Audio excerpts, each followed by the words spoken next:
ప్రతిఘటన టీవీకి స్వాగతం. క్షణక్షణం మీకోసం. లంచం కోసం తిప్పలు పెడుతున్న సబ్ ఇన్స్పెక్టర్ పై ఫిర్యాదుదారుడు ఏసీబీ అధికారులకు ఫిర్యాదు చేశారు.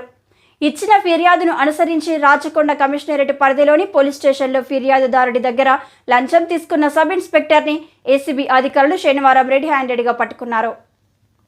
వివరాల్లోకి వెళ్తే బొడ్డుపల్లి సైదులు మీర్పేట్ పోలీస్ స్టేషన్లో సబ్ ఇన్స్పెక్టర్గా విధులు నిర్వహిస్తున్నాడు.